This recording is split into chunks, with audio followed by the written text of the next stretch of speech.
You are about to listen to a story inspired by Wegainst, a creature collecting universe. To know more about Wegainst games, stories, books, and apps, access wegainst.com. Now, enjoy the journey where we take your imagination to another world.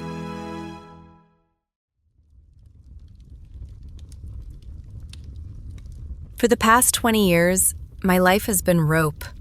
Not tying it, not cutting it, trancing it. Pull, twist, lock, repeat. One rope after another, no rest, all in, until my hands learned the pattern better than my head did. After my mom passed, the ropes became the closest thing I had to home. Because ropes don't leave, and they don't change their mind. They just wait for you to do the next move. Lately, I still trance them, but the feeling is gone. The work happens, and I watch myself doing it from far away, as if my arms belong to someone else. I can keep going like that, but I'm tired in a way that sleep doesn't fix. So I went to Areth for supplies. Oil, hooks, cord, anything that makes rope behave, thinking the sea air would clear my head. It didn't. The rain got worse, loud and heavy, and the docks turned slick enough to break a wrist. I tried to push through it anyway, but the storm shoved me into the nearest shelter. And that's how I ended up in that shithole called the Rusty Lifeboat. Inside, it was old wood and warm smoke. Buckets sat under leaks, and someone had nailed metal sheets to the ceiling, as if shame could hold back water. The floor had that damp smell that never goes away, the smell of a place that dries for an hour and then gets soaked again. I took the back seat where the light couldn't find me too well, set my supplies bag by my foot, and kept my shoulders small. My hands smelled like rope tar. My knuckles were scraped. I ordered the cheapest strong drink and stared into it until my eyes stopped trying to focus on anything. That's when something grabbed my boot, a firm grip that made my foot feel claned, and the surprise ran up my leg before I could decide what emotion to attach to it. When I looked down, a small creature was crouched by my shoe. Black body, white fur standing up in rough spikes, red eyes that blinked wrong, too slow and too sure. It tapped the floor with a thick little fist. Tap, tap, tap. Then bit my shoelace. Not enough to tear it, just enough to tell me it could. I held still, because my hands know rope and my head knows trouble, and this felt like trouble wearing a small face. The bartender spoke without looking over. "Don't kick it." "I wasn't going to," I said, and my voice came out flatter than I meant. "Good," he replied. "It'll bite you anyway." The creature climbed onto my knee, warm and breathing fast, and the weight of it made my thigh tense without permission. It sniffed my jacket, then made a low sound in its throat. Approval, maybe, or hunger. And I hated how my brain tried to make it cute, because it wasn't cute at all. It was alert, and it was deciding things. A woman sat across from me, quiet enough that I didn't notice until she was already there. Guild coat, dry hair, calm eyes that didn't flinch at the creature on my leg. Her left hand was missing a finger, an old scar, clean heel, the kind that comes from a moment you don't get to redo. She looked at the creature like she'd met it before, or met something like it before, and she said one word: Apex. The creature's ears twitched, as if the name fit a slot inside it. It tapped my knee. Tap, tap, tap. Then head-butted my thumb, hard enough to sting. And the sting came with a strange flash of feeling. Not fear exactly, but the clear sense that I had been noticed. "Ow," I muttered. The woman nodded once. "Good. It's checking you." I kept my voice low. "What is it?" "A Wego," she said. "That word doesn't help." "It does here," she replied, and she didn't sound annoyed, just tired. Wegos show up. They move things. They break things. People fear them. People sell them. Apex hopped onto the table and puffed up, tiny chest out, teeth showing. Its red eyes moved across the room like it was counting bodies, and I followed its gaze. Across the tavern, a man with gold teeth noticed us. He leaned to his friend and pointed, and his friend smiled in a slow, hungry way that made my skin tighten. The woman saw it too, because she shifted her posture by a hair, and that small shift told me she was paying attention to exits. She didn't look at them. She looked at me. "Don't let anyone touch it." "Why?" "Because it seems Apex liked you, not them," she said. Gold Teeth stood up. He didn't hurry, and that made it worse. He walked like the room already belonged to him. His friend drifted wide, circling behind my chair like a net tightening, and I felt the space shrink even before anyone spoke. Gold Teeth stopped at the edge of our table. Nice little thing," he said. "I'll pay. Name your price." Apex's spikes lifted. It didn't back away. It leaned forward, ready, like the fight had been sitting in its chest all along. The bartender made a tired sound behind the counter, but didn't move. The woman reached into her coat and pulled out a thin metal spike. Not sharp like a knife, built like a tool. Small teeth cut into the sides. A ring at the top for your finger. The moment it appeared, Apex froze so hard it looked carved. Its red eyes locked onto it, and the air around our table went dense, as if the tavern itself was holding its breath. I swallowed. "What is that?" "A plusher," she said. And she kept her eyes on my hands, not his. "You use it to claim a Wego. The one who plushes owns." Gold Teeth's smile widened. "So plush it and sell it." The woman slid the plusher across the table, but she slid it to me, not to him.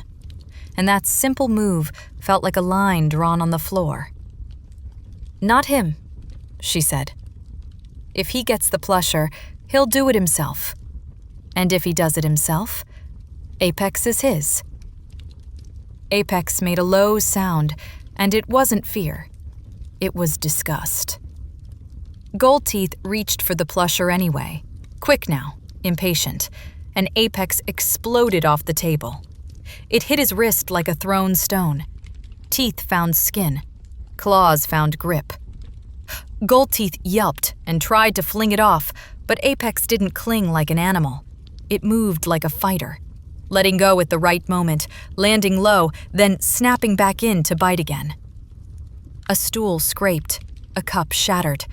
Someone cursed and stumbled back, and the whole room leaned away from our corner as if violence had a smell. Gold Teeth swung hard with his free hand.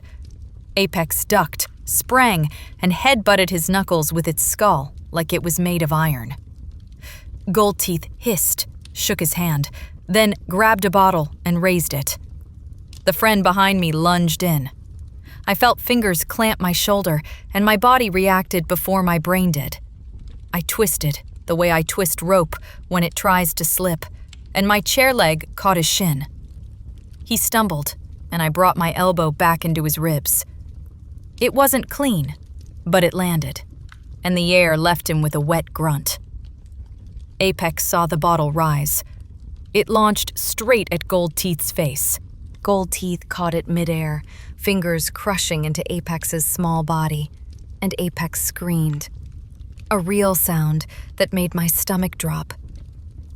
Gold Teeth lifted it like he meant to slam it into the floor, and the room flinched all at once. The woman shoved the plusherish into my palm. The metal bit my skin with its weight, and my hand stopped shaking because my hand knows tools. "Now," she said, "if you want this to stay a fight and not become a killing, you plush it." "I don't," I started, but Gold Teeth was already moving. Apex's red eyes snapped toward me from inside Gold Teeth's grip, and in that blink, I understood something without words. Apex wasn't begging. Apex was deciding. It twisted its head, hard, forcing its own forehead toward my hand, like it was offering the target. Like it was choosing me and making sure the ritual had a chance to happen. My mouth went dry. The woman leaned close, fast. "Say it," she said. "Words lock the ritual." I raised the plusher. Gold Teeth jerked Apex closer to himself to control it, and that mistake brought Apex's head right into line. Apex pushed into it, meeting the tool halfway, like a fighter meeting a punch. I spoke the phrase low and flat, the way you speak a knot you can't undo. By stitch and spike. I pushed. The plusher slid in with a soft sound. For half a heartbeat, the whole tavern went silent. Not because people chose quiet, but because the air got squeezed. Apex's body snapped rigid. Its head tilted back, arms down, legs down. Then, it lifted. Levitation, clean and unnatural, like strings pulled it upward from the ceiling. Light crawled under its fur in fast veins, and the first pulse hit like a drum in my teeth. The second pulse was brighter, sharper, and the lantern flame stretched sideways as if it wanted to escape. The third pulse made my hair stand up on my arms, and the boards under my boots vibrated like something huge had just turned one notch below us. Apex hung there, exposed, chest still, held in the air like a verdict. Gold Teeth tried to step forward. He couldn't. The moment the pulses peaked, a violent dome of force snapped into place around Apex, clear but felt, like a wall made of pressure. And it didn't just block, it threw. Gold Teeth went back first, sliding across wet floorboards like he got hit by an invisible hammer. His friend lifted off his feet for a second and slammed into a table, which flipped and scattered cups and coins. Even the people who thought they were far enough stumbled as the shock rolled outward. And then the dome held steady, humming, daring anyone to try again. No one did. Because you couldn't push into it. You couldn't even get close. It was a distance that felt wrong, impossible to cross, like the air itself had decided, this is not for you. Inside that invisible dome, Apex stayed suspended, and the pulses came again.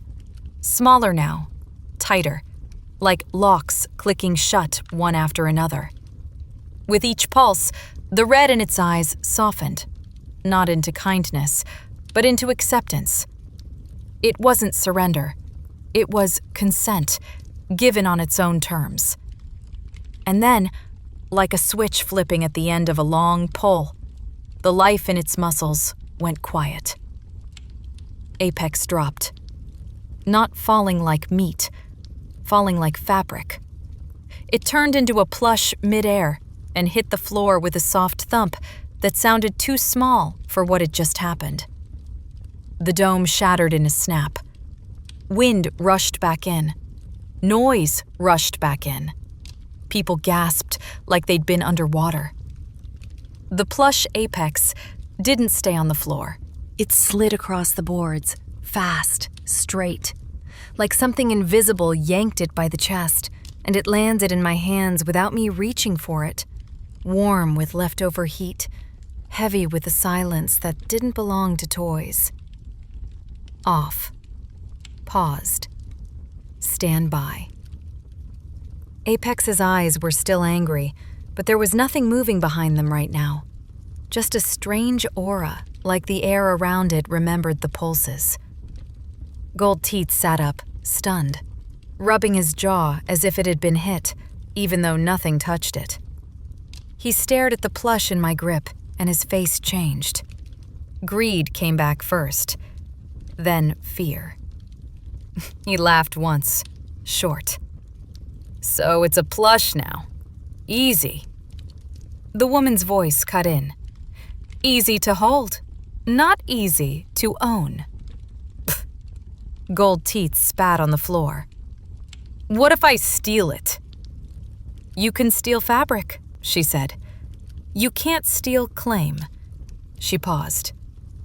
"And Wegos doesn't forgive." I looked down at the ring at the top of the plusher, still seated in the plush's head like a hook in a knot. My thumb slid into it. The metal was warm. Too warm. Like the ritual had left heat behind on purpose. Gold Teeth leaned in, careful now. "Last chance. Hand it over, and you walk out." The woman spoke to me, not to them. "This is Wegainst," she said. "Not get a Wego and hide behind it. If you pull that spike, you step into the fight too." I held the plush tighter, and the motion pulled an old feeling through me. Rope tension. The moment before a lock sets. The moment where you either commit to the pull or you lose control of the line. I didn't want to be chosen by anything tonight. But Apex had already shoved its head into my hand, and the ritual had already answered. The room waited. Gold Teeth waited. My breath felt loud in my chest. The woman's voice dropped, almost gentle. "Don't wake it because you're scared," she said. "Wake it because you mean it." I looked down at Apex, quiet and off, and I thought about ropes. If you don't choose the pull, someone else chooses it for you. I took one breath, and it felt like a decision. "By stitch and spike," I said again. Then I pulled. The ring slid out with a sharp drag, and the plusher left the plush's head in one clean motion. For a blink, nothing changed. And that nothing felt heavy because the tavern had gone quiet in the same way rope goes quiet right before it snaps. No sound, all tension, while rain kept worrying the windows like it wanted in. Heat rushed through the plush, fast and wrong, and the fabric in my hands tightened as if it had learned how to hate being soft. My wrists dipped under a sudden weight shift, not heavier exactly, but denser, packed with pressure that didn't belong in stuffing, and I watched it happen in that slow, ugly way panic makes time behave. The stitched face stayed angry, but the eyes weren't empty now. They were waking, focusing, locking onto the room as if Apex had been listening even while it was off. The plush jerked out of my grip without me letting it go and snapped into motion midair, forcing itself back into shape. Fabric became muscle, seams became skin, and breath filled its chest with a sound that made people step back without thinking, because nothing that small should sound that real. Apex landed low on all fours, head down, shoulders high, fur bristling, then tapped the boards. Tap, tap, tap. Before lifting its head to look at me, like it was counting what I'd do next. Gold Teeth moved at the same time, and he didn't come in slow now, because slow was for bargaining. His jaw was swelling, his wrist was bleeding, and his eyes had that bright, stupid anger that doesn't care about money anymore. He grabbed for Apex first, too fast and too close, trying to win by holding and squeezing harder, and Apex sprang into him like a thrown stone, headbutting his jaw with a crack that sounded like wet wood splitting. Goldteeth staggered into a table. The table tipped, cups and coins skated across wet boards, and Apex landed, pivoted, bit his wrist hard enough to make his fingers open, then let go before he could turn it into a hold. It wasn't acting like a pet at all. It was acting like a fighter that understood distance, timing, punishment. The friend who'd been circling behind me came in again, and this time he didn't reach for Apex. He reached for me, clamping my forearm while his other hand shot for my fist, for the plusher ring, and he almost got it. His fingers brushed the metal.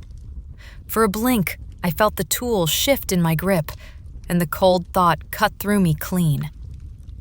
They don't need to beat Apex at all. They just need to beat me. Something in my chest set like a knot as I yanked my arm down and turned into the grab, the way you turn into rope tension so it stops owning you. My wrist rolled, my elbow tucked, his fingers slid off the ring, and I slammed my shoulder into him, close and ugly, sending him into a chair hard enough to knock it sideways. The woman's voice stayed low, close. "This isn't a show," she said. "Move, now." I didn't answer because I couldn't pretend anymore. Not with the plusher biting my palm and rain in my ears and Apex's breath turning the air sharp. If I let Apex fight alone, I'm just another coward in the crowd trying to use a creature. That might work somewhere else. Not here. Not me. Goldteeth swung with his free hand, wild and heavy, and Apex ducked under it, then snapped back up into his knuckles, head-butting bone like it was hitting a door latch, hopping away before the counterswing could land. It kept distance, forced mistakes, tested timing the same way I test rope tension before I commit to a lock. And Goldteeth hated that, because you can't bully something that refuses to stay where you want it. He got a bottle up. He raised it like he wanted to end the problem fast, and Apex's spikes lifted higher, fur along its back standing like nails. But when Apex leapt, Goldteeth caught it midair again, fingers crushing into its small body, and Apex screamed, a raw sound that made my stomach drop because it was too alive to be treated like a toy. Goldteeth lifted it as if he meant to slam it into the floor, and my hand didn't move at first, but my stomach did. The woman's hand shot to my wrist, a quick clamp, and her calm cracked into command. "Rope," she said. "Now. You don't win this by wishing." My hands moved before my fear could vote, because rope is the only language they've ever spoken without hesitation. I pulled cord, found hook, felt coil slap into my palm, and flicked the hook up at the overhead beam. It caught with a dull thunk, and the line ran clean through my fingers, burning a little through the glove as the rain outside kept hammering the roof like it wanted to count down to something. I snapped the line across Goldteeth's forearm and yanked. Not hard, exact. So his arm jerked sideways in the wrong moment, and his grip loosened, and Apex used the opening like it had been waiting for it. Apex twisted, drove its skull into Goldteeth's wrist joint, dropped free, and when Goldteeth yelped and stumbled, I pulled again, short and sharp, turning rope into a second hit that ruined his balance without needing a third. Apex hit him low, shoulder into ribs, fast and brutal, then teeth snapping inches from the throat without biting. Not mercy, control. A warning that said it decided how bad this got. And Goldteeth froze for half a second, and that half second changed the room, because everyone saw the line between fight and ending. His friend rushed in from the side with something metal in his hand. A short tool, not a plusher. Just dock life turned into violence. And the woman swore under her breath as Apex pivoted toward it, I threw the cord up and across the friend's forearm and yanked down like I was setting a snare. The line bit into his sleeve, snapped tight, and his arm jerked sideways mid-lunge, so the metal scraped the table instead of Apex's head. He cursed and tried to pull free, but rope loves panic pulls. The harder you yank, the deeper it teaches you. So he only made it worse for himself. Apex didn't waste it. It drove a headbutt into the wrist, another into the elbow, then a short bite to the forearm that made the tool drop, and it kicked the metal away with a fast swipe before shoving the man backward until his shoulders hit a post. The man wheezed. Apex bared its teeth, and the man stopped moving, deciding pain was enough. For a brief moment, the room quieted. Not safe quiet, but listening quiet. And Apex turned back toward me, chest heaving, eyes bright, tapping the floor, like it was marking the end of a round.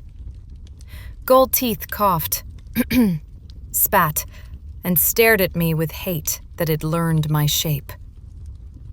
"You don't know what you're holding," he said, and his voice sounded thinner now because everyone had watched him lose. The woman didn't look at him. She looked at my hands. "She plushed it," she said.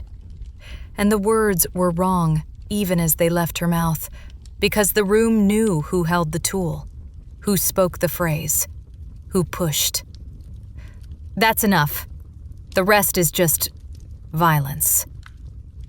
The bartender stood up behind the counter, eyes wide, voice rough. "Outside," he barked. "Or not at all." Nobody argued. They weren't brave. They were practical. The woman touched my wrist, light now, guiding. "You can't stay," she said. "Not after a public claim." Apex stepped to my shin again, placing itself there like a barrier, and the placement did something to my chest that I didn't have time to name. Mine, not as a toy, but as a decision it had made. And decisions like that draw knives. We moved for the door, and people parted because nobody wanted to be the wall. Gold Teeth stood, with help from his friend, still rubbing his wrist like it belonged to someone else now. "You'll regret this," he said. But the threat sounded tired, because everyone had seen him get pushed back by something smaller than his ego. Outside, the rain was still hitting hard. Cold slapped my cheeks, and salt spray rode the wind, and the docks were slick enough to betray you if you stepped wrong. My boot slid once before my hand grabbed a rope rail without thinking, wet fiber and rough twist answering me like home. Behind us, the tavern door burst open, and voices spilled out, angry, hungry, excited, while footsteps hit the dock planks fast, then slowed when they saw Apex in the lantern light, because even idiots know better than to rush teeth. The woman didn't look back. "Keep moving." "Where?" I asked, breath tight. "Somewhere with fewer eyes," she said. And then, because she was a guild woman, and guild women always think 2 steps ahead, then somewhere with better ones. We cut between stacked crates and hanging nets, through a narrow lane that smelled like fish and oil and wet cloth, and above us, a crane arm hung with a loose hook line swinging in the wind. I saw it, reached, caught the hook, and felt rope burn through my glove as it slid, the burn anchoring me again. Instead of setting a trap, I yanked the hook hard and snapped the line sideways into a hanging net bundle, dropping it like a wet curtain across the walkway behind us. It didn't stop them forever, but it made them slow and swear and hesitate on slick wood. And in a chase, hesitation is a gift.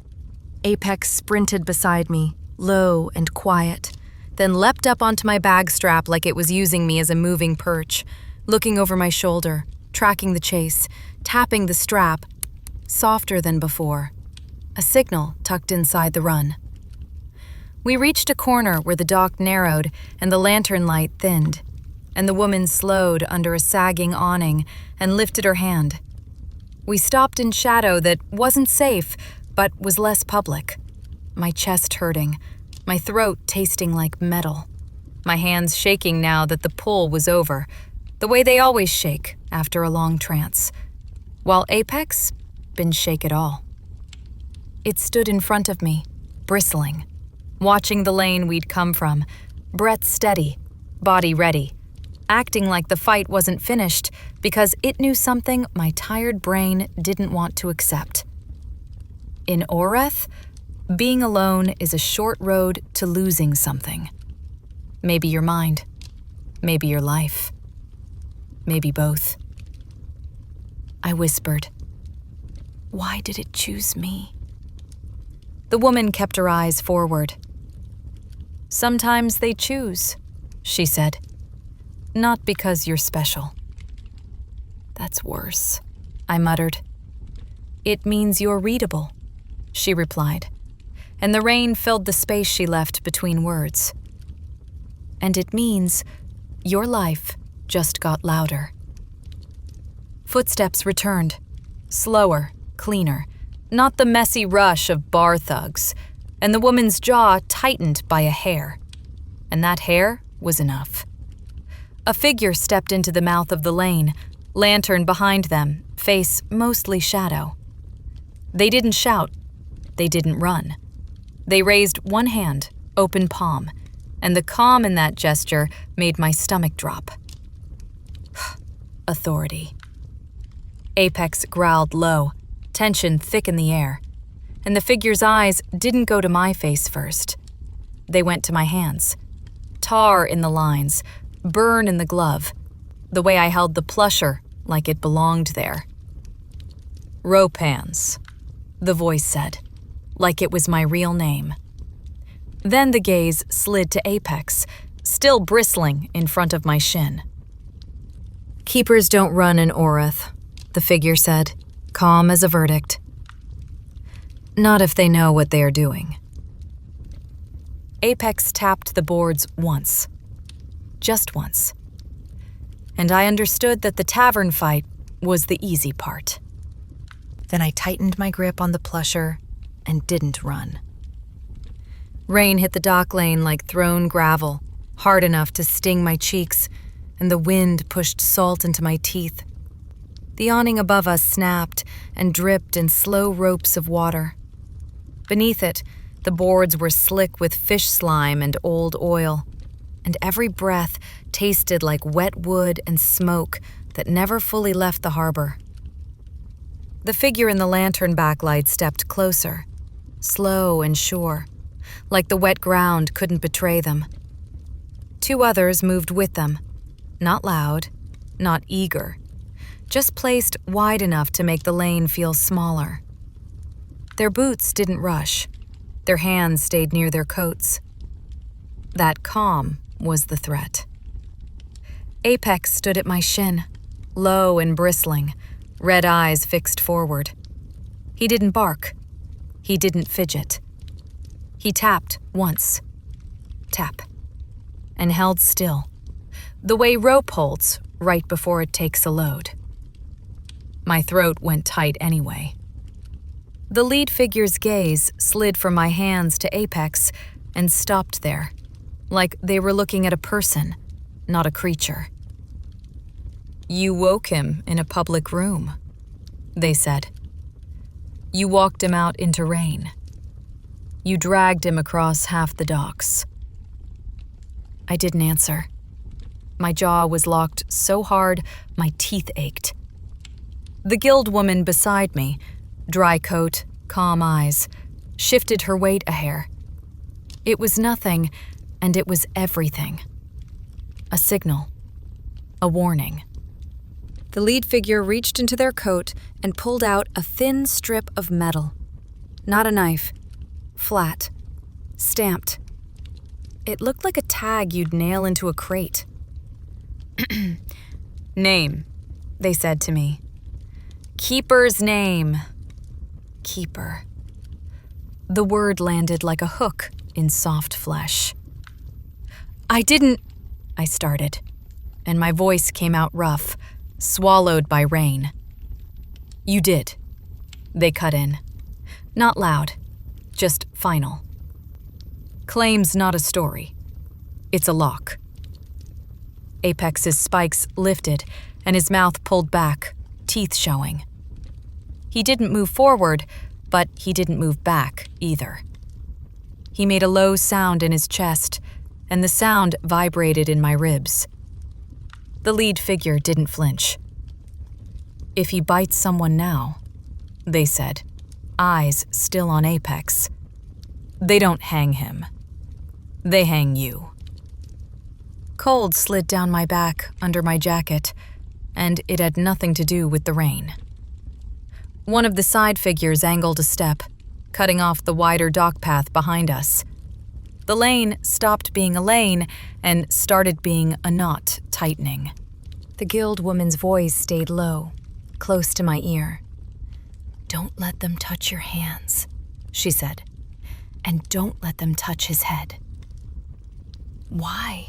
I whispered, and hated how small it sounded. "Because they'll tag you," she said. "And once you're tagged, the whole harbor reads you." The lead figure held the stamped strip out. "Name," they repeated. Apex tapped twice, tap tap, fast, impatient. I tasted metal. My fingers were numb around the plusher ring, but the tool was still warm, like it remembered the dome. "I don't have one you care about," I said. That was stupid. I heard it as soon as it left my mouth. The lead figure's mouth twitched. Not a smile, more like a knot testing for slack. "Rope hands," they said. "That's what the doc calls you. That's enough for a ledger." My stomach dropped. Not because it was true, because it was easy. Because it meant they didn't need my permission. They already had my shape. Apex leaned forward a fraction, and the boards creaked under his weight like they were afraid. The guild woman stepped half in front of me, just enough to make it clear she was part of this picture. "We're taking her," she said. "She's under my coat." The lead figure's eyes flicked to the missing finger on her left hand. Respect, maybe. Or caution. "Under your coat means under your debt," they said. "Fine," she replied. "Better than under the street." The lead figure looked back at me. "You're walking," they said. "No tricks. No back alleys. If he runs, we run. If he fights, we end it." My pulse hammered in my throat. My palms sweated inside wet gloves. The boards under my boots felt like they were waiting for me to slip. A rule had just been handed to me, like a bill. The guild woman touched my elbow. "Move," she said. So I moved. We stepped out from under the awning into open docklight, where lanterns swung on ropes and threw sick yellow across stacked crates. Rain clattered on tin roofs and made everything shine. The air smelled like brine, tar, and old fish guts, and the sound of the harbor was a constant grind. Chains, waves slapping pilings, men shouting over wind, like they were always one breath away from a fight. Apex kept to my left, shoulder near my calf, matching my pace without looking at my feet. He moved like he owned distance, like he could take it or close it whenever he wanted. The lead figure walked ahead. The two others stayed behind us, not crowding, just close enough that if I tried to brake, hands would be on me before my second step. My boot slid once on a slick plank. My stomach jumped. I caught myself on a rope rail without thinking, wet fiber biting my palm through the glove. The burn was small. It grounded me. Long breaths, short steps, no sudden pulls. We passed faces turned away too fast and faces that stared too long. People under hoods, people under hats, people pretending they weren't counting.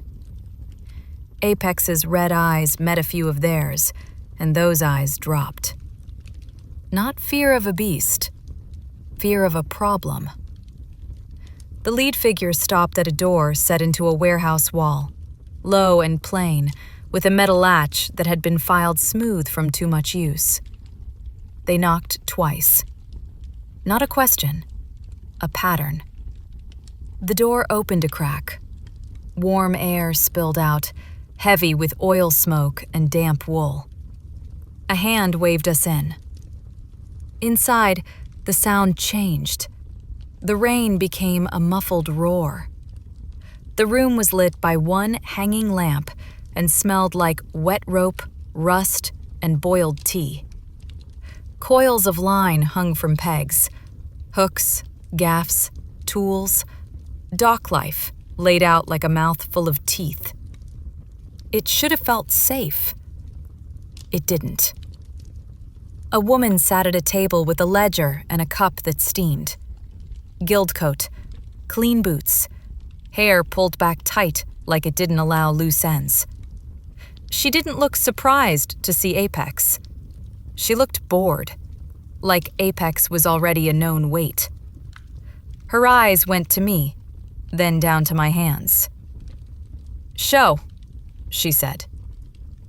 I didn't move. The guild woman beside me, my shadow through the run, said, "She's shaken." The seated woman's gaze didn't change. "Everyone is," she replied. "Show." Apex stepped forward half a pace, blocking my shin again. He growled low, and the sound made the lamp flame shake. The seated woman finally looked at him, and her voice stayed calm anyway. "Don't threaten me in my own room," she said to Apex, like he could understand every word. He tapped once, tap, hard enough to be heard over the rain. The seated woman nodded, like that tap meant something to her. Then she looked back at me. "The ugly rule," she said. "You claim, you're responsible. He breaks a jaw, you pay. He breaks a door, you pay. He breaks a person, you pay with more than coin." My mouth was dry. "He saved my life." "That's not a shield," she said.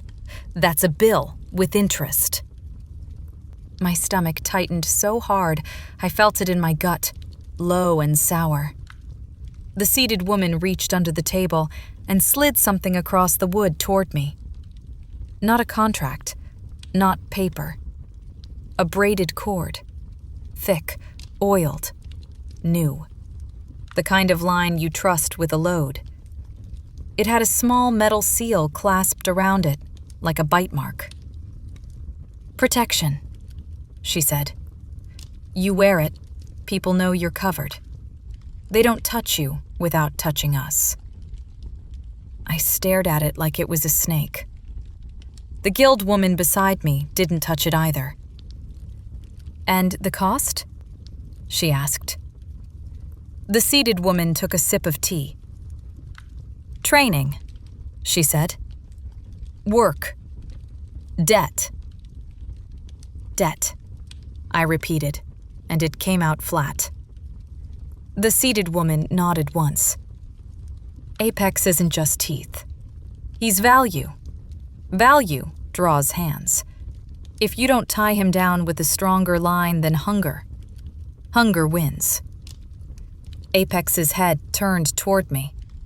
His red eyes locked on my face, and something in my chest pulled tight, like a rope taking strain. He didn't look like a pet waiting for orders. He looked like a fighter, waiting for my choice. The lead figure from outside stood by the door now, arms crossed, watching. The two behind us stayed behind us. The room didn't feel like a room. It felt like a knot around my ribs. The seated woman leaned forward. "You can walk out," she said. "You'll last a day, maybe less. There are people who live by watching doors. There are people who sell names like fish. Your face is already moving." My skin went cold under my clothes. I thought of Gold Teeth's stare, hate shaped to my outline. I thought of the lane, the way the calm authority had found us without running. "How?" I asked, and my voice broke on it. The seated woman tapped the ledger with one finger. "Because Aureth hears the dome," she said. "Because Aureth heard you speak the phrase. Because Aureth watched the Wago answer." She paused, then said the part that made my breath catch. "And because Apex is marked now." I looked down at Apex, searching his fur for something, blood, burn, a wound I missed. He looked whole. He looked ready.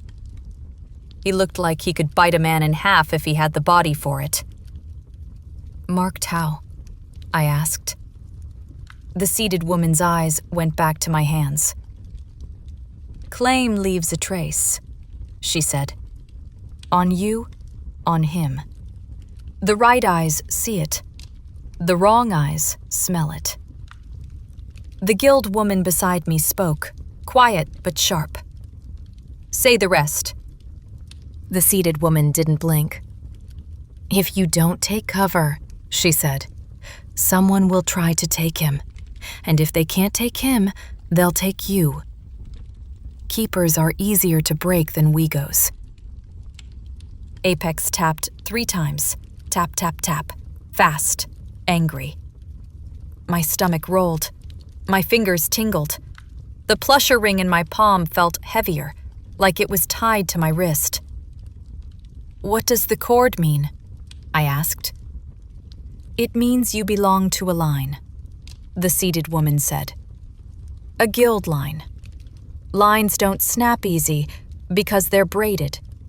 But braids cost time, and time costs work." "And if I refuse?" The seated woman shrugged, small. "Then you're a loose end." I stared at the braided cord on the table.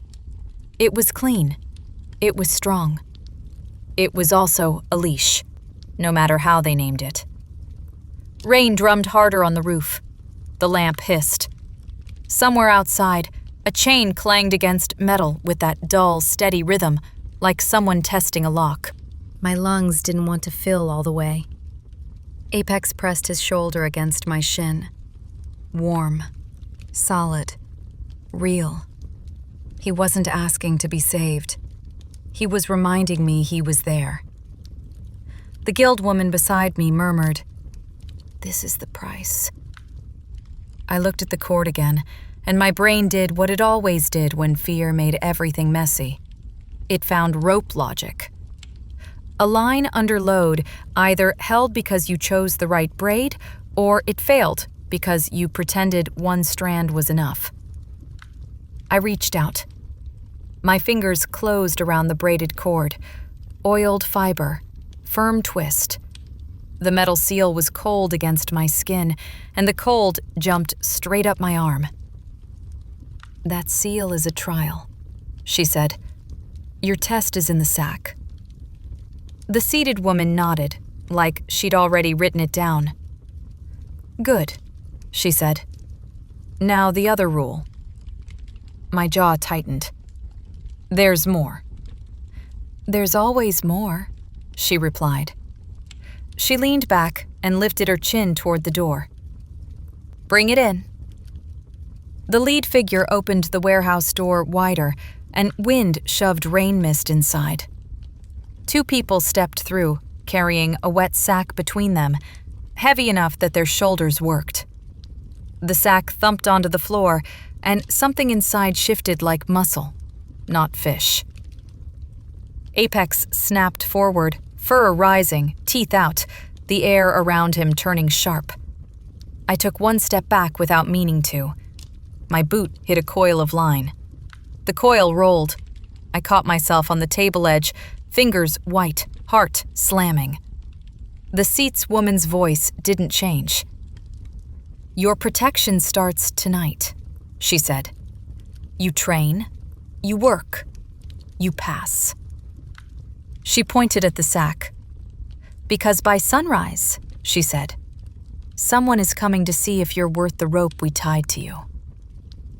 The seated woman's eyes slid off me and onto the guild woman who'd brought me in. Her voice stayed calm, but the room cooled around it. "And you," she said, tapping the ledger once with a knuckle. "I hope this one is worth the ink." She let that sit, then added, "The last keeper you dragged through my door cost me blood and noise I didn't ask for. Don't forget who you work for, streetcoat."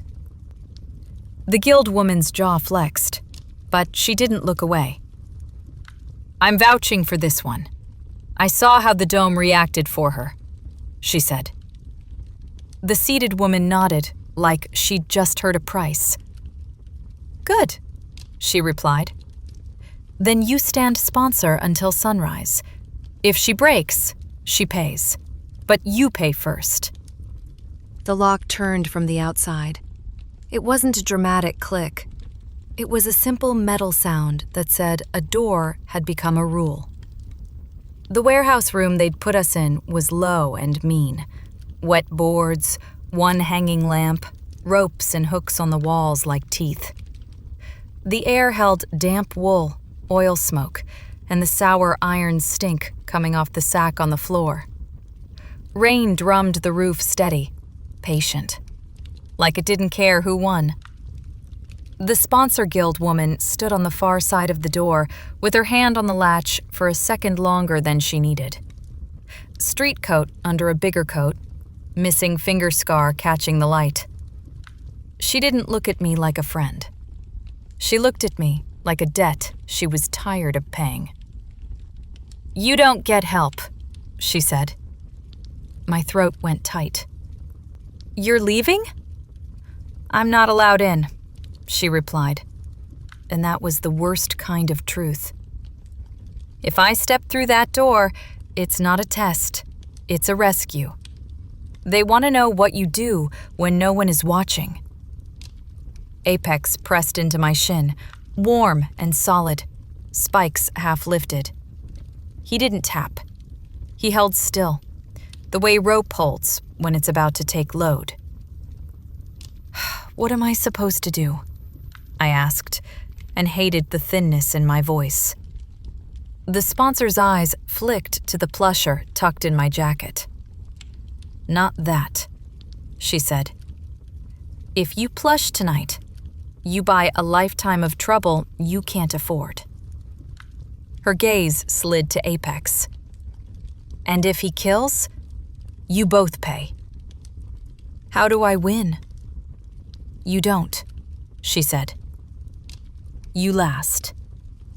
The seated woman's voice came from somewhere behind her, calm as a ledger closing. "By sunrise," she called. "We'll see what's left." The sponsor didn't flinch at that. She only leaned closer, rain making her hair bead at the edges. "Listen," she murmured, low enough that the door swallowed half of it. "If you go down, curl around your hands. Protect your wrists. They take keepers by breaking the tools." Then she stepped back. The latch lifted. The door shut. The bolt slid home. And the room got smaller. Apex's breath changed. Not faster. Deeper. He looked at the sack like it was a person he'd met in an alley and didn't trust. The sack moved. Burlap bulged. A heavy scrape ran across the boards. The smell sharpened. hot metal and old blood, like a forge chewing bone. Something inside tapped once, thick and deliberate. Apex's spikes went up hard. He answered with 3 fast taps, and the sound hit my ribs like a warning I didn't yet speak. The sack split along a seam that hadn't been cut. A red bulk slid out low, belly dragging, horns first, short, black, curved like snapped hooks, then a head full of teeth packed too tight. It didn't roar. It inhaled, deep and wet, and the breath made the lamp flame stretch sideways, as if the air itself wanted space. It looked at me. Not Apex. Me. My stomach dropped with a clarity I hated. Apex can hurt it, but it's here to break the keeper. The creature loaded its weight like a bull. Shoulder dipped, mass gathered. Then it surged. I moved before my fear could vote, boots skidding on slick boards, hands going for rope because rope is the only language I trust in panic. I threw my hook up without looking and felt it bite a beam with a dull thunk, and the line ran through my palms rough and wet, burning me awake. I snapped it across the creature's chest and yanked sideways to steal angle, to turn forward into wrong. It bit the rope. Teeth sank in. Fibers snapped. The line jerked, load shifting ugly, and my grip slipped 1/2 inch. Apex launched. He hit the forelimb with his skull, crack, not bone, and bounced away before mass could turn into him. The red thing barely reacted. It drove forward anyway, shoulder first, like it meant to put me into the wall and keep going. I yanked the line sideways again, and the shoulder slammed into a post instead. Dust shook loose. The bean groaned. The lantern swung and made shadows jump like scared animals. The creature snapped at Apex, fast, clean, teeth closing inches from fur. Apex hopped back and tapped once. Tap. Stay. He was reminding me, no throat, no kill, no line crossed. My breath came thin and metallic. My taped gloves were already slick with sweat, and the burn under the tape pulsed like a heartbeat. It didn't rush again. It waited. That was worse. It let me pull first, let me spend strength first. Every time I yanked, it yanked back just enough to make my shoulders ache. It dragged the rope instead of fighting it, letting friction eat me. It used its mouth on the line like a tool, chewing at my control, not at Apex. Minutes turned into pain. The lamp hissed and dimmed and got fed again from somewhere outside the room. Rain kept drumming the roof. My boots slipped more than once. My throat stayed dry no matter how much I swallowed. Knife moment 1 hit early. The rope slipped through my glove, burned through tape, kissed skin. White hot. My hand jerked on instinct, and slack opened for 1 heartbeat. The red thing surged into that slack like it had been waiting all its life. It came low, horn and teeth aimed at my knee. I tried to shift, but my boot skated. The boards betrayed me. I hit the floor on one hip, hard enough that my vision flashed white at the edges, and the air left my lungs in a wet grunt. Apex slammed into the horn base, once, twice, precision over power, and the head rocked sideways just enough that the teeth missed leather by a finger width. A finger width mattered. I forced breath back into my chest and got up on one knee, pulling rope like it was the only thing keeping me from being dragged out of myself. The red thing didn't care about Apex's hits. It cared about my hands. It came in again, and I felt the room shrink to the distance between my wrist and its mouth. Long, long, short.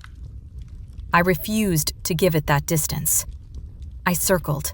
I stole angle.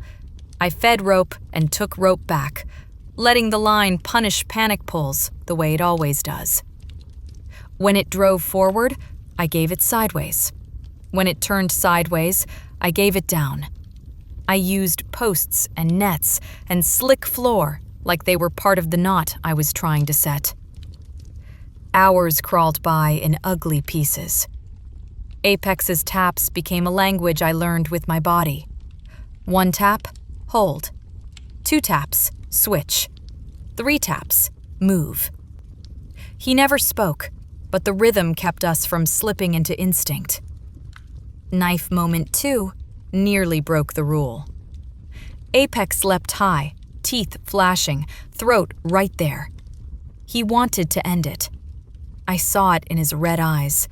1 bite, clean, and the night stops. Down, I snapped. The word tore out of me like a rope snap. I yanked the line not at the red thing, but across Apex's path, breaking angle. Apex twisted midair, missed clean, landed shaking with restraint instead of blood. The red thing's body shifted in a way that felt like laughter, not sound, approval. It had seen the crack. By deep night, my arms shook on every correction. The rope burned through tape in 2 places. My fingers went numb. My shoulders trembled on every pull. The red thing stopped pretending it wanted the door. It only wanted me. It pinned my boot once with its pad. Heavy. Final. Teeth came down slow enough to be cruel, and fear went cold in my gut. I dropped my hips, let the rope go slack on purpose, then snapped it tight at a new angle. Its forward mass turned sideways, and its own weight tore its pad free. It stumbled half a step.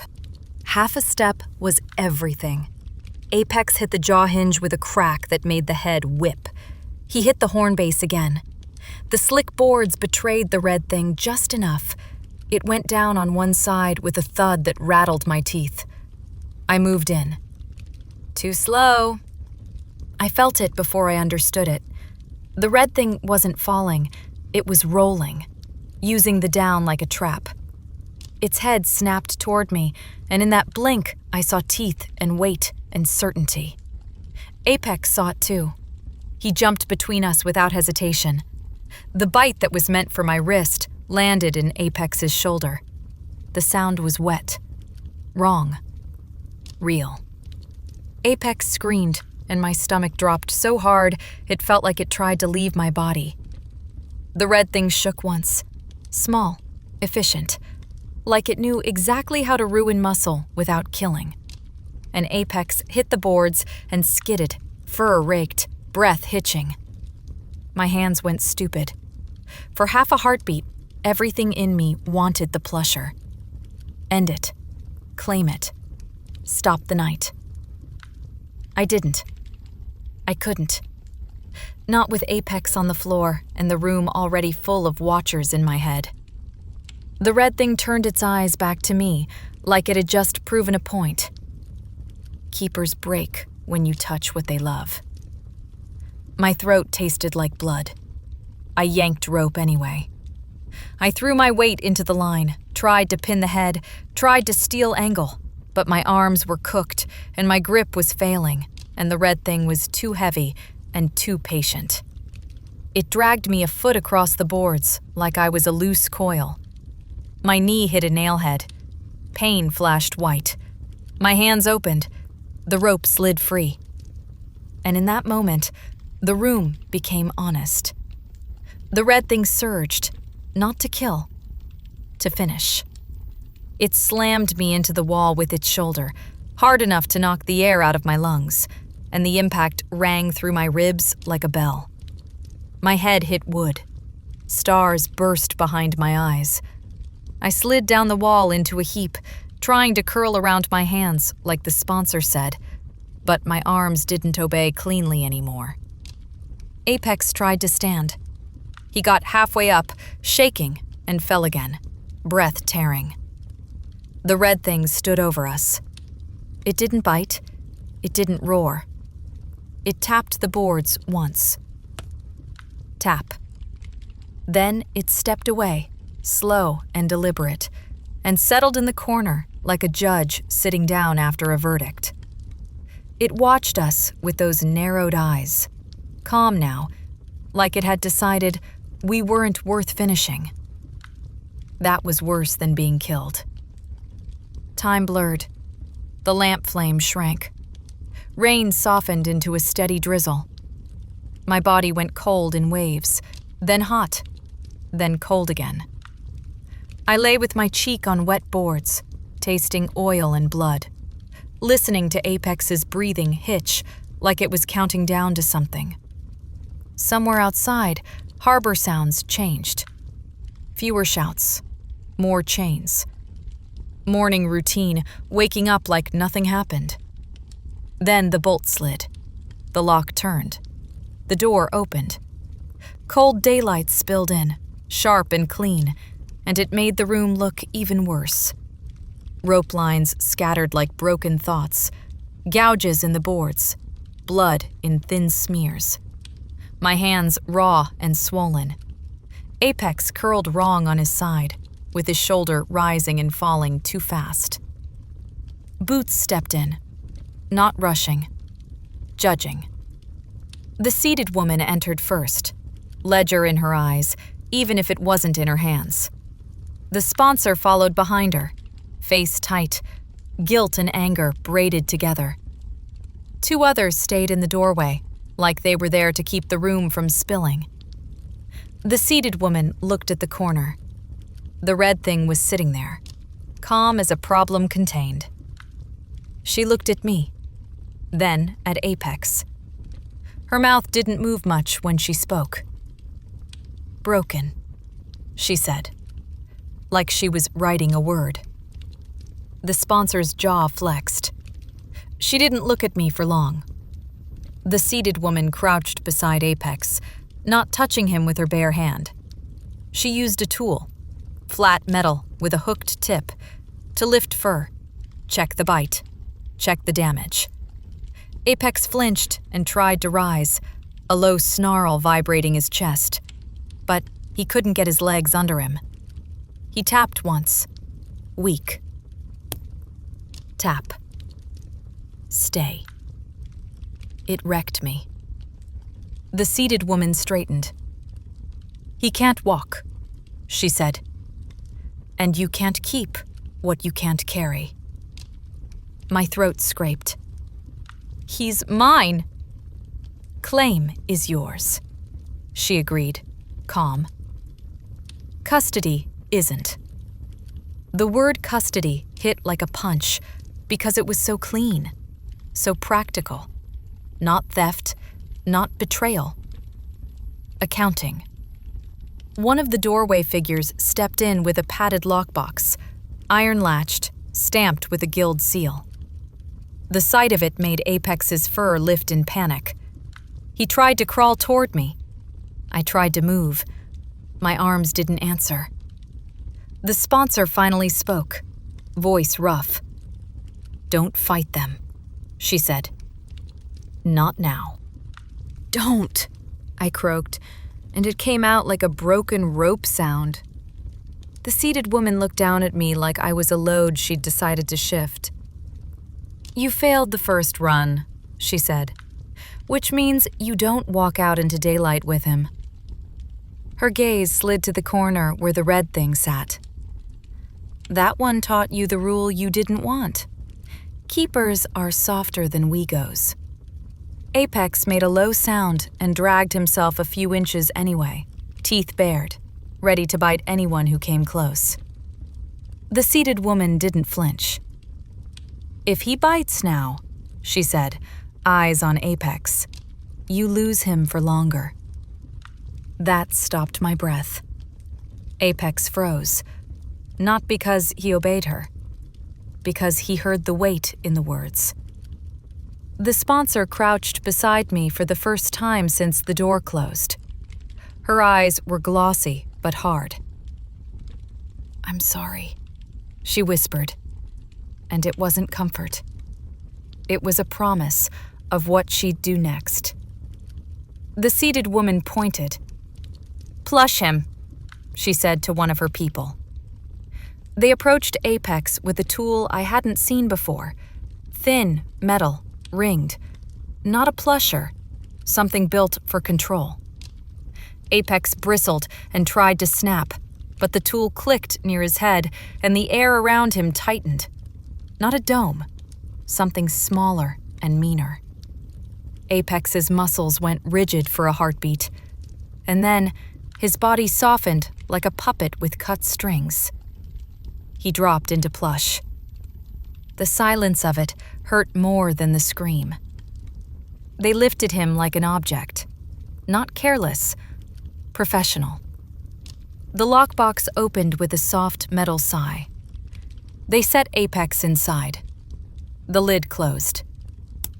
My chest went hollow. The seated woman looked at me one last time. "You want him back," she said, like she was stating whether.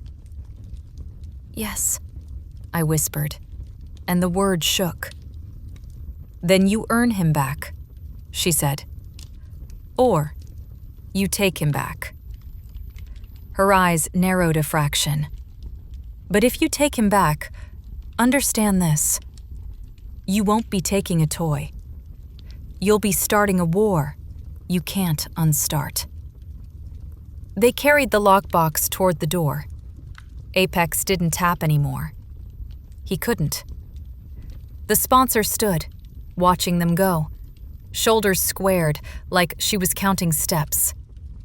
When the door shut again and the cold daylight got cut off, she leaned down to me and spoke so close I felt her breath.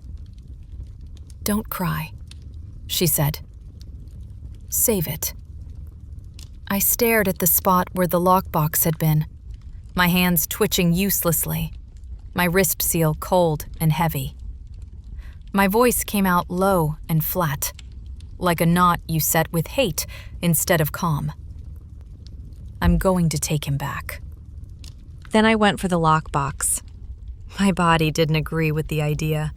My ribs felt packed with gravel, my knee clicked when I put weight on it, and my hands were so swollen that even making a fist felt like trying to squeeze wet rope through a ring. Dawn light leaked through cracks in the boards and turned the air gray, and every breath tasted like salt and old smoke. The room they left me in wasn't the guild room. It was a side store, hooks on the wall, coils of line on the floor, a bucket that smelled like piss and brine. Someone had wrapped my burns in fresh tape. Someone had done it tight. My fingers throbbed under it like they wanted out. Apex wasn't at my shin. That absence hurt more than the bruises because my body kept checking for him without asking, like a tongue touching a missing tooth. I stood too fast, swayed, and caught myself on a rope rail nailed to the wall. Wet fiber bit my palm through the tape. Outside, the harbor woke up like nothing happened. Chains clanged, men shouted. Waves slapped pilings in that steady, dumb rhythm that never cared about my night. I pushed the door open and stepped into a narrow lane behind the warehouse. Cold air hit my face. Mist stuck to my eyelashes. The boards were slick, and my boot slid on the first step, and my stomach jumped hard enough to make my throat taste metallic. A hand caught my elbow. The sponsor. Dry coat, calm eyes with tired edges, missing finger scar, pale in the morning. "Don't," she said. "I'm taking him," I rasped. "You can't," she said, and she didn't say it like a warning. She said it like a rule. They moved him deeper. 2 doors, 3 eyes. You touch that lockbox, and you don't walk back out. "I don't care," I said. She held my elbow tighter.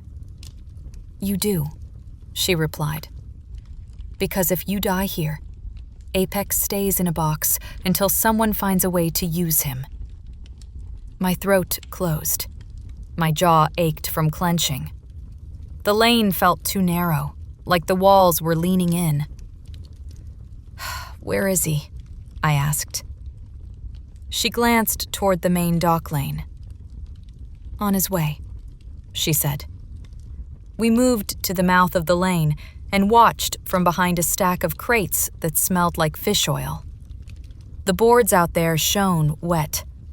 Lanterns swung on ropes and threw sick light even in daylight. A small group came through, clean boots, steady pace, not running, not hiding. In the middle, 2 people carried an iron lockbox, the same stamp, the same latch, the same shape that had emptied my shin. My chest went hollow.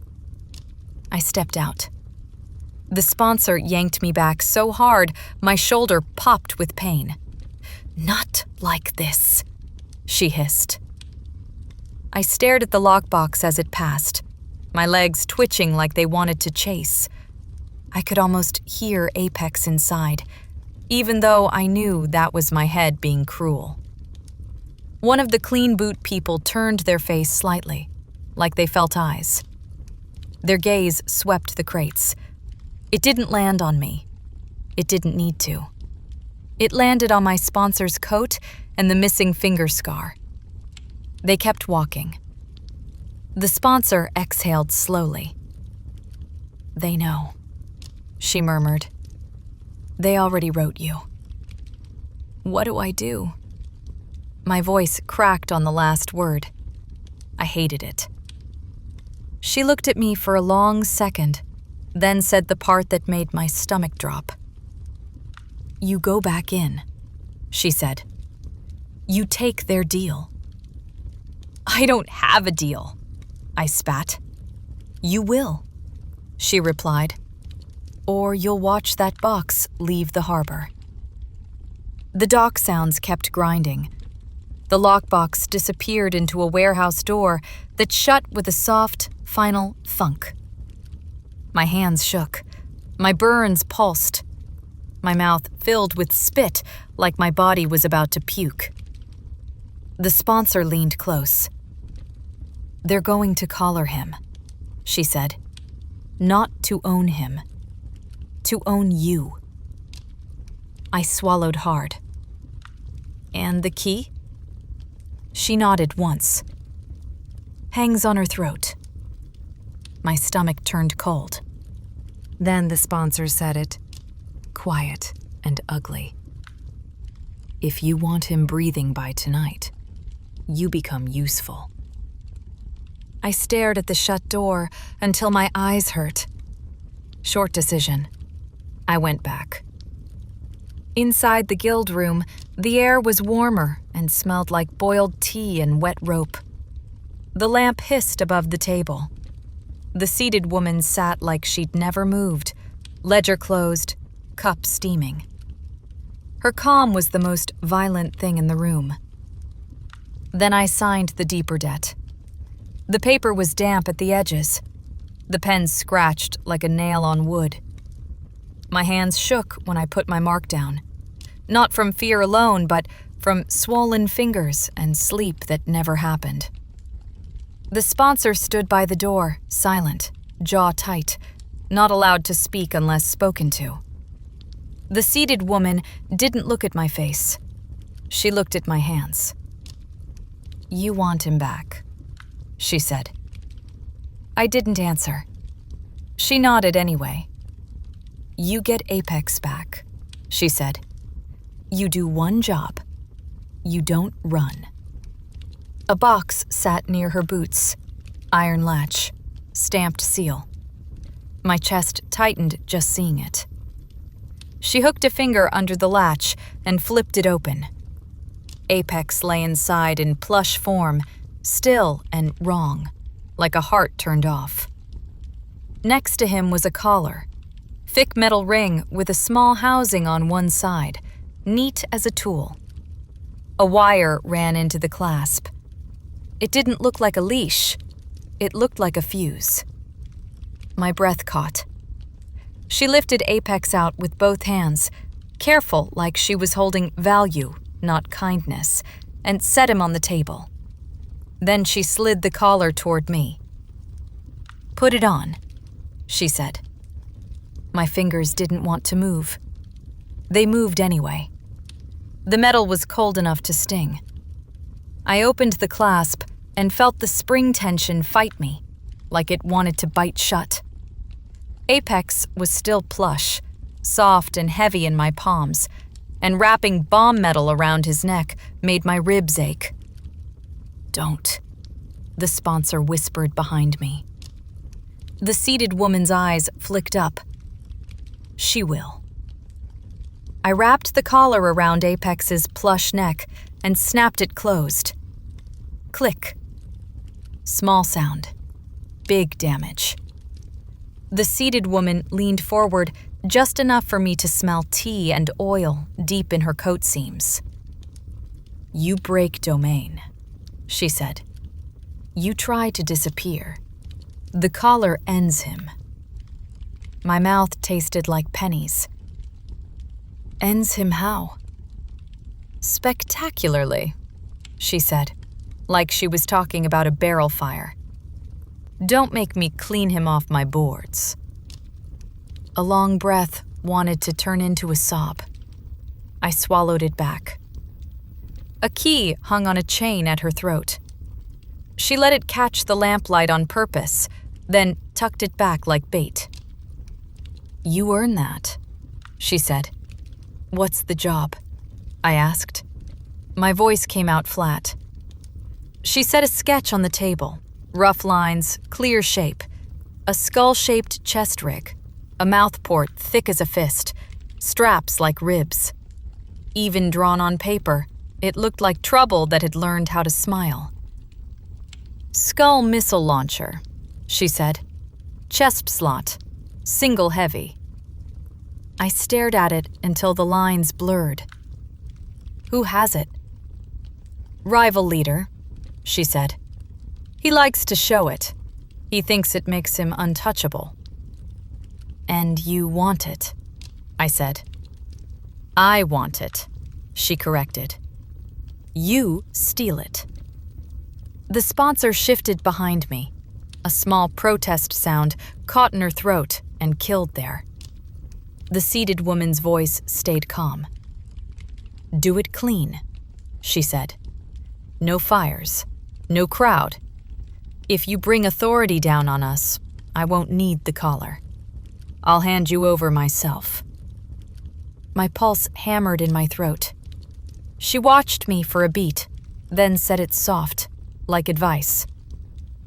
"As long as the pain is not mine."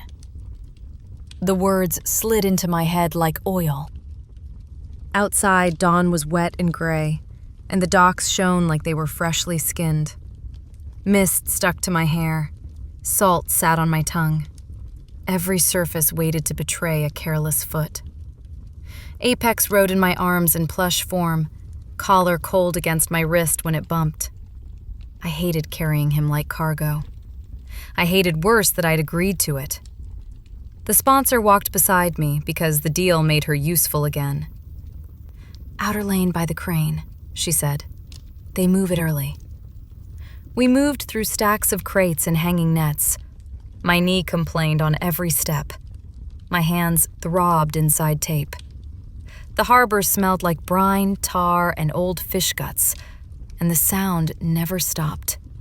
Chains, waves, boots, voices that didn't care about my debt. The crane lane was already busy. A heavy hook line swayed above a flatbed cart. 2 men stood near it with clean boots and dry shoulders, the kind of calm that meant they weren't dock workers. A third stood on the cart, coat open, wearing the skull rig on his chest like a crown. The skull mouth faced forward. The teeth were vents. A core behind the teeth pulsed faint, slow as a breath. I didn't need anyone to tell me it was real. The sponsor caught my elbow. "That's not the leader," she said. "That's a carrier. Leader stays back." My hands started doing rope math without permission. Distance, angle, witnesses, exit. The cart sat near a net rack. A lazy knot held a heavy bundle overhead. A crane beam ran above like a loaded spine. If I rushed, I'd get seen. If I waited, it would move. If I made noise, authority would come, and authority meant my name spreading like oil. Windows don't appear. You make them. I slipped behind a crate stack and pulled out my hook and cord. The tape on my burns snagged on the coil. Pain flashed white. I kept moving. I tossed the hook up. It caught the crane's side beam with a dull thunk. The line ran through my hands, rough and wet, and I fed it slow, using friction like a friend. I looped it around the net bundle's tie point, then gave a short pull. The lazy knot hated being tested. It slipped. The net bundle dropped like a wet curtain across the carrier's legs and the cart edge, heavy with damp rope and old fish stink. The carrier cursed and staggered, arms windmilling. One guard lunged to catch him. The skull rig swung with the carrier's body. The sponsor shoved me forward. I went in low. I didn't punch. I didn't shout. I grabbed the straps where they crossed under his arm, found the buckle, and snapped it open with my thumb, like I was undoing a knot. The carrier tried to shove me off with his shoulder, but the net had his feet, and the cart rail bit his hip, and balance left him for half a second. Half a second was all rope ever needs. I ripped the chest rig free. The skull mouth faced me for a blink. The vents plicked once, soft, like teeth settling. Then I turned and ran. Behind me, someone yelled. Boots slapped wet boards. The crane hook swung wild as the net tugged the line, and metal rang sharp enough to turn heads. A dock worker, thin, hood up, stepped out to see the noise. A guard grabbed him instead of chasing me.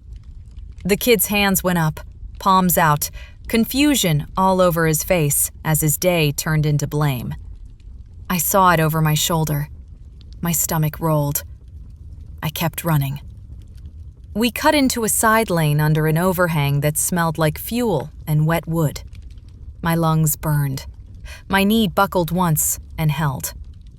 The skull rig sat in my hands, heavy and warm, straps dangling like guts.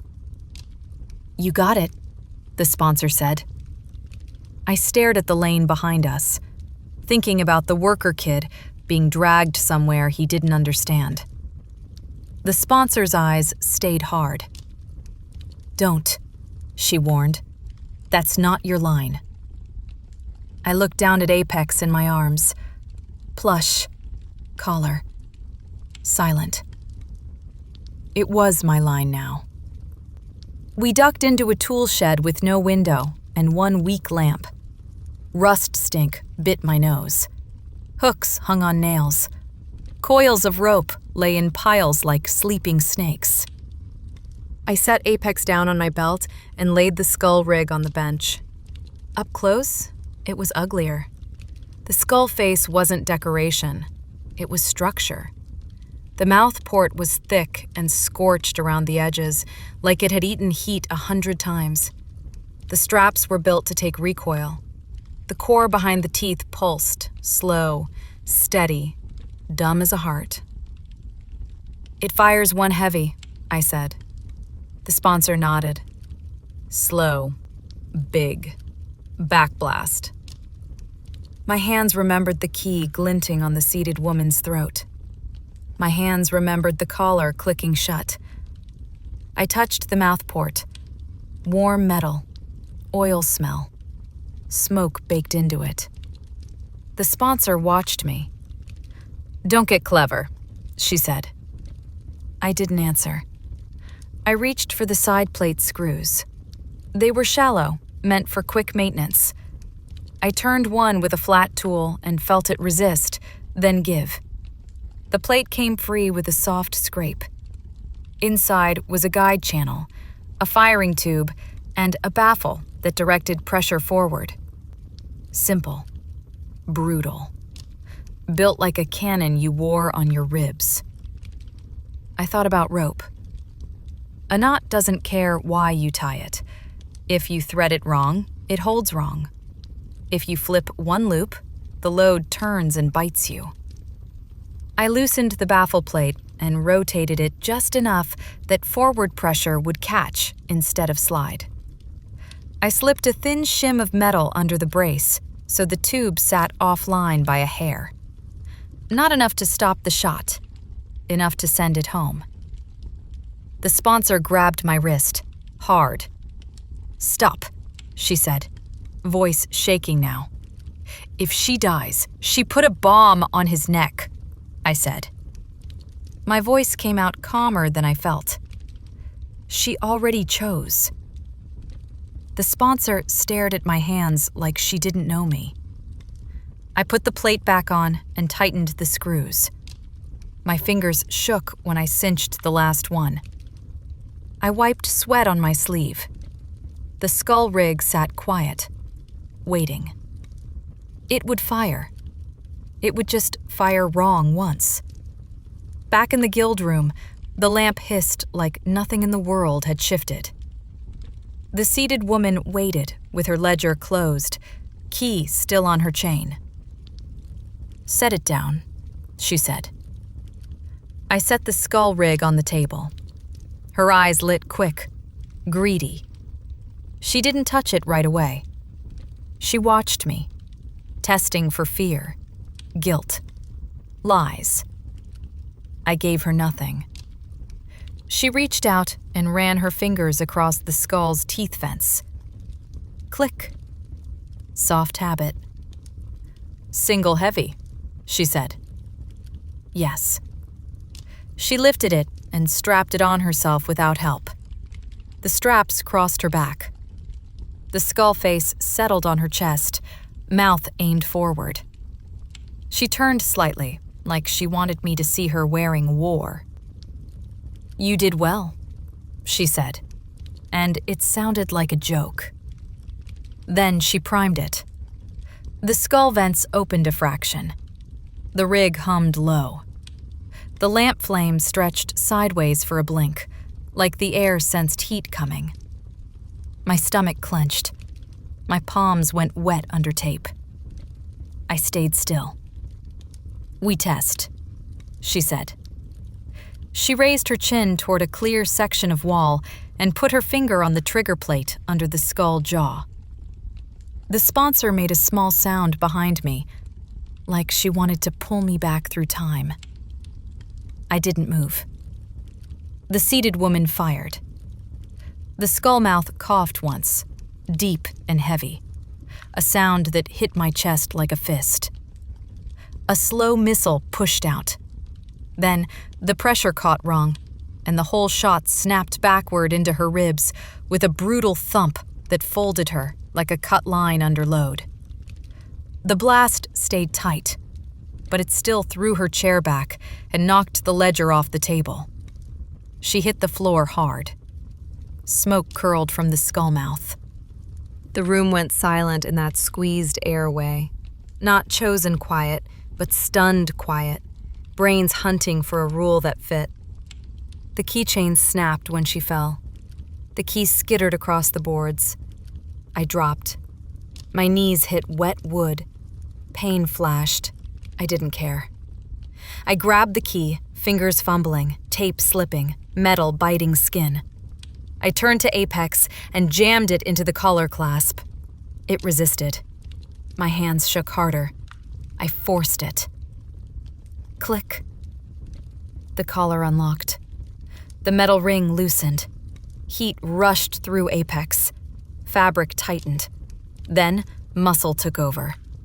He woke low to the ground, fur bristling, red eyes bright and furious, and his first breath sounded like a growl he'd been holding all night. The sponsor moved first, stepping between me and the doorway as the other guild hands remembered they had bodies. One reached for me, Another reached for Apex. Someone shouted my dock name like it was a net. "Rope hands!" Apex launched at the closest hand. Not to kill, but to push space back, headbutting wrist bone with that wet crack that makes people rethink choices. The hand jerked away. The room shifted from stunned to violent. I snatched the skull rig off the seated woman's chest without looking at her face. It was hot enough to burn through cloth. I didn't let go. The sponsor grabbed my elbow. "Move," she hissed. We ran. We hit the door in a shove and burst into dock air that smelled like salt and smoke and morning. Behind us, boots pounded. Organized, steady, not drunk and stupid. The kind of chase that doesn't tire fast. Apex stayed at my shin like a blade. The open collar clasp sat in my pocket like a dead snake. We cut between crates and nets, and people turned to stare, and I felt the harbor's eyes wake up and lock on. Somewhere behind us, a voice called an order that carried over the whole lane. "Close the piers!" Another voice, calm, clean, followed it, louder than it should have been. Authority voice. Ledger voice. "Don't kill her," it called. "Bring her in. The WeGo, too." The sponsor shoved me toward a narrow lane that stank of fish guts and oil. My boot slid once. My heart jumped into my throat. I caught myself on a rope rail, wet fiber biting raw skin, and the pain anchored me like a hook. Apex tapped once as we ran. Tap. Stay with me. My lungs burned. My knee screamed. The skull rig burned against my ribs, heat and weight and war in my arms. Dawn lights spread across the harbor like nothing happened, like the world didn't care who lived or died in back lanes. But I cared. I cared so much, it felt ugly. As we disappeared into the wet maze of Oreth, one thought kept looping in my head, smooth and fast, like a rope trance I couldn't stop. As long as the pain is not mine. This story arc ends here. See you in the next We Gainst adventure.